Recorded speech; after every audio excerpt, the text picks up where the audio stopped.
ধন্যবাদ। এখানে আসলে যারা উপস্থিত আছেন রাজনীতি নিয়ে আসলে সবচেয়ে হয়তো কম অভিজ্ঞ আমি তারপরেও আমাকে আমন্ত্রণ জানানোর জন্য ধন্যবাদ। ছাত্রশক্তি জাহাঙ্গীরনগর এই যে সংগঠনটি আছেন তাদেরকে। আমি আসলে এখানে যেহেতু অনেক বক্তা এখনও কথা বলার বাকি, আমরা যে দেরি করে একটু শুরু করেছিলাম, খুব বেশি সময় নেব না। তো কয়েকটা ব্যাপারে আমার মনে হয় তুহিন খান যেই ব্যাপারগুলোতে বলেছে জেনারেলি আমি একমত, সেগুলো খুব বেশি রিপিট করব না, বাট দু একটা ক্ষেত্রে হয়তো ডিফারেন্স থাকতে পারে। তো যেই জায়গাটাতে একমত সেটা হচ্ছে অফকোর্স আমরা দেখেছি যে যেটা নিয়ে আমরা বেশ গত কয়েক দিন ধরেই গত কয়েক সপ্তাহ ধরেই বেশ কিছু সভা সেমিনার করেছি। আমাদের এখানে অনেকে ছিল, সারোয়ার তুষার, রুবি আপা, দিলারা আপা, অনেকেই ছিলেন ওই প্রোগ্রামগুলিতে। যে কয়েকটি অধ্যাদেশের কথা বলা হলো, 133টা অধ্যাদেশের মধ্যে যেটা তুহিন খানও বললো যে যেই অধ্যাদেশগুলো আসলে সরকারের পক্ষে যায়, মানে সরকারের যে পারপাস, রাজনৈতিক পারপাস, সেটার পক্ষে যায়, সেগুলি কিন্তু আসলে মানে রাখা হয়েছে। যেমন একটা হচ্ছে যে স্থানীয় সরকার যে অধ্যাদেশ, এবং আমরা আজকে সকালেই সুজনের আয়োজনে একটি স্থানীয় সরকারের উপর একটা আয়োজন ছিল, সেখানে এই কথাগুলি বলা হয়েছে যে প্রশাসক নিয়োগ থেকে শুরু করে অফিস করা একেবারে উপজেলা কার্যালয়ে, তো সেগুলি কিন্তু রাখা হয়েছে। বাট যেই কয়েকটি অধ্যাদেশ খুবই গুরুত্বপূর্ণ অধ্যাদেশ এবং খুব মৌলিক সংস্কারের সাথে সম্পর্কিত, একটা তো যেটা ছিল যে বিচার বিভাগের স্বাধীনতা, সেটা কিন্তু আমরা দেখলাম যে 133টার মধ্যে যে প্রথমেই যে চারটাকে আইডেন্টিফাই করা হলো যে বিচার বিভাগের যে স্বাধীনতা, আলাদা সেক্রেটারিয়েট, সেগুলিকে বাদ দেওয়া হলো। এবং সেগুলি কেন বাদ দেওয়া হলো, কী দেওয়া হলো, সেটা নিয়ে কিন্তু কোনো কথা নেই। বলা হলো যে আরও ভালো করা হবে। এবং যেই নোট অফ ডিসেন্টের কথা আসছে, বিএনপি কিন্তু এই বিচার বিভাগের আলাদা সেক্রেটারিয়েট করার ব্যাপারেও কোনো নোট অফ ডিসেন্ট ছিল না, বাট তারপরেও কিন্তু এটা করা হলো। তারপর আপনারা অনেকেই জানেন যে গুম প্রতিরোধ অধ্যাদেশ, প্রতিরোধ প্রতিকার অধ্যাদেশ, সেটাও কিন্তু মানে হোল্ড করা হলো, যেটা নিয়ে আসলে মানে দেশের মধ্যে একটা রাজনৈতিক এবং নাগরিক সমাজের মধ্যে এক ধরনের বিরাট ঐক্যমত্য আছে। আমরা জানি যে সরকারি পক্ষেরও প্রচুর মানুষজন এখনও অনেকেই আসলে ফিরে আসেনি। তো সেটাও দেখলাম যে আমরা সেটাকেও বিভিন্ন টেকনিক্যাল এবং লিগাল কারণে সেটাকেও সরকার পাশ করলো না। আরেকটা ব্যাপার যেটা নিয়েও আমরা আসলে গত 3-4 দিন আগে একটা বড় সেমিনার করলাম, যে ব্যাংক রেজলিউশন অ্যাক্ট, যেখানে বাংলাদেশের যেটা আমরা সবাই জানি, সবাই এক বাক্যে স্বীকার করি যে গত 10-12 বছর এস আলম এবং তাদের যে চক্র, সেই চক্র যেভাবে বাংলাদেশের ব্যাংকিং সেক্টরকে মানে ধ্বংস করেছে, লক্ষ কোটি টাকার বেশি টাকা কয়েকটি ব্যাংক থেকে লুট করে বাছাই করা হয়েছে।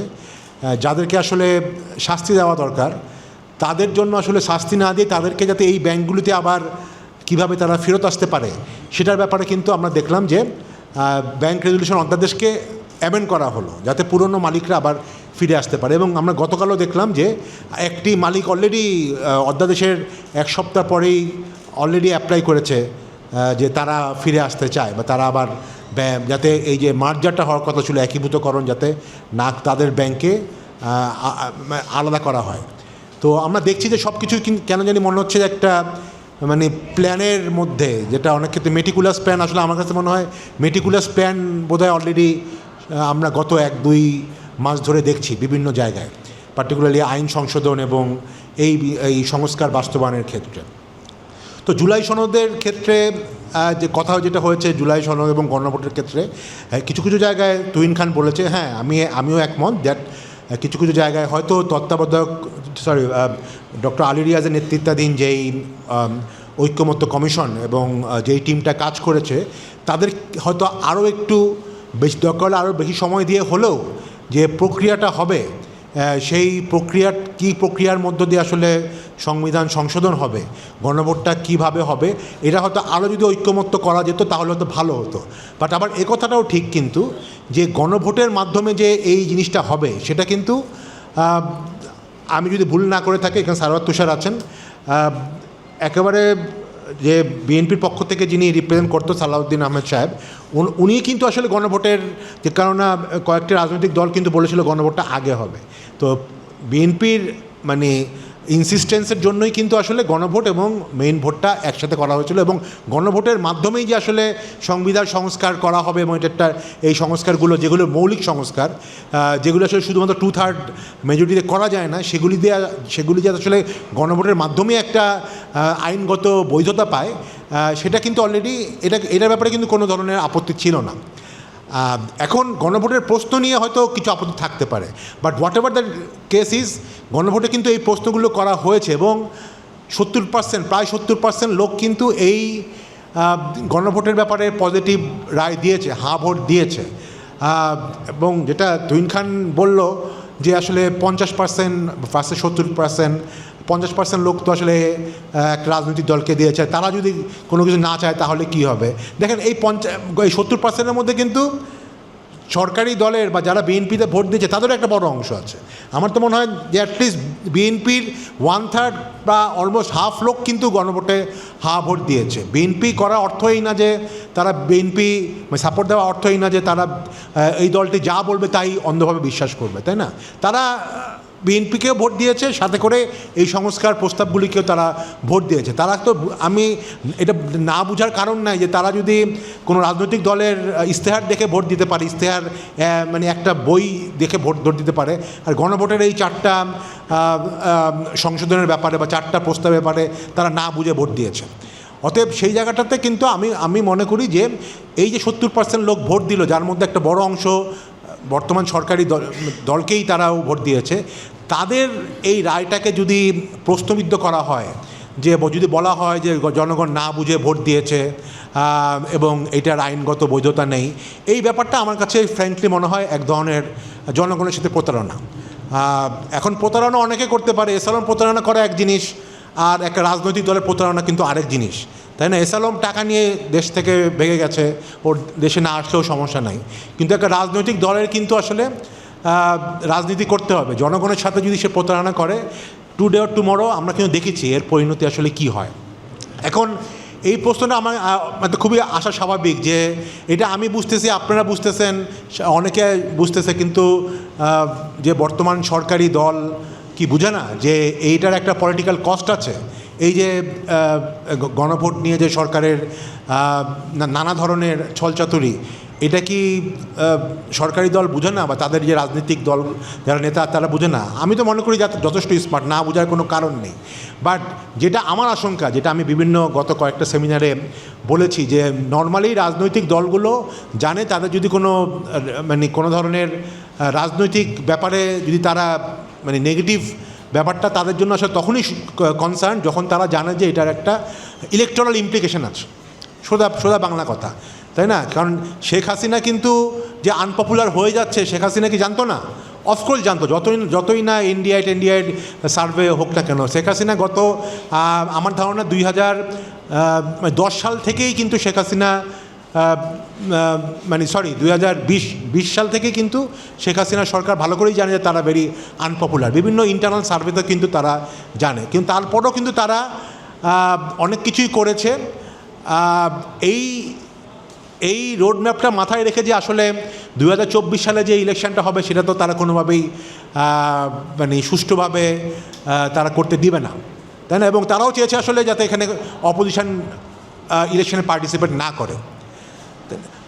তো সেই যাবতীয় প্ল্যানিং কিন্তু তখন করা হয়েছিল। এখন আমার যেই আশঙ্কা, আমি অত্যন্ত খুশি হব যদি আশঙ্কাটা ভুল প্রমাণিত হয়।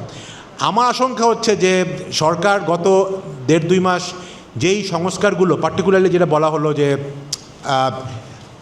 যে বিচার বিভাগের স্বাধীনতা, সেক্রেটারিয়েট, বিচারপতি নিয়োগের ব্যাপারে যেই ব্যাপারগুলো আছে, সেইগুলো কি আসলে খুব সাধারণভাবে টেকনিক্যাল লিগ্যাল ব্যাপার, না সেগুলির মধ্যেও এক ধরনের একটা মেটিকুলাস ডিজাইন আছে?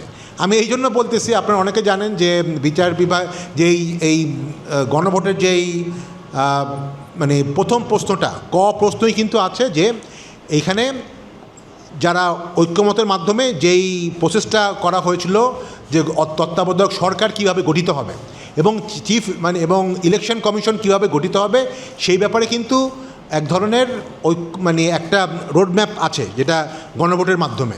তো সেখানে কিন্তু বলা আছে যে তত্ত্বাবধায়ক সরকার এবং election commission, chief election commission এবং সব ইলেকশন কমিশন কিন্তু সরকারি দল এবং বিরোধী দলের একটা ঐক্যমত্যের ভিত্তিতে হবে, তাই না? এর প্রসেস বলা আছে কিভাবে এটা হবে।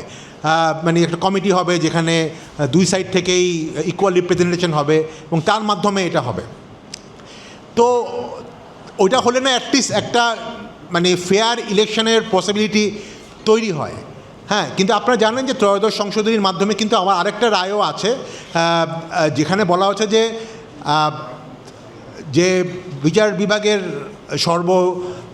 সর্বশেষ যে বিচারপতি, প্রধান বিচারপতি, আপিলের ডিভিশনের প্রধান বিচারপতি তত্ত্বাবধায়ক সরকারের প্রধান হবে। যদি কোনো গণভোট বাস্তবায়ন না হয় বা সংবিধান সংশোধন না হয় তাহলে কিন্তু ওইটাই অটোমেটিক্যালি হবে।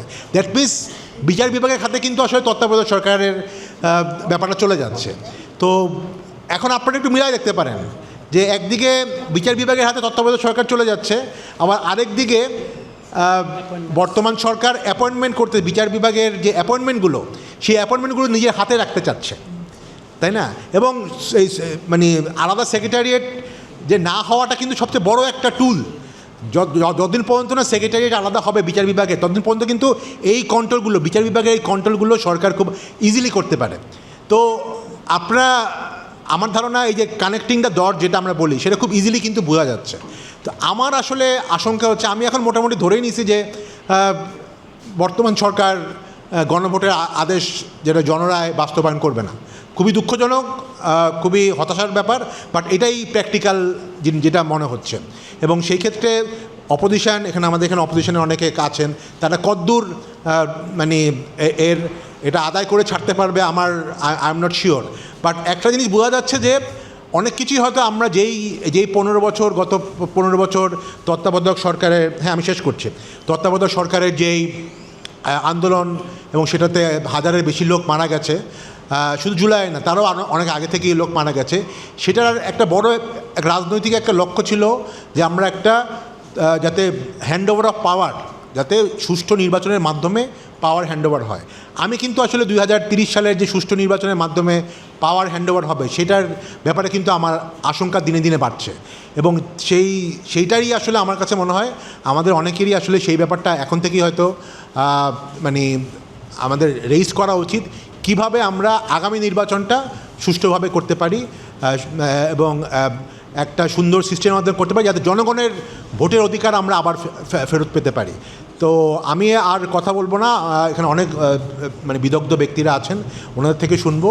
তো আমি একটু বলেই শেষ করছি এবং আমাকে ধন্যবাদ, আমি আবার ধন্যবাদ জানাচ্ছি আমাকে আমন্ত্রণ জানার জন্য ছাত্র শক্তির পক্ষ থেকে। ধন্যবাদ।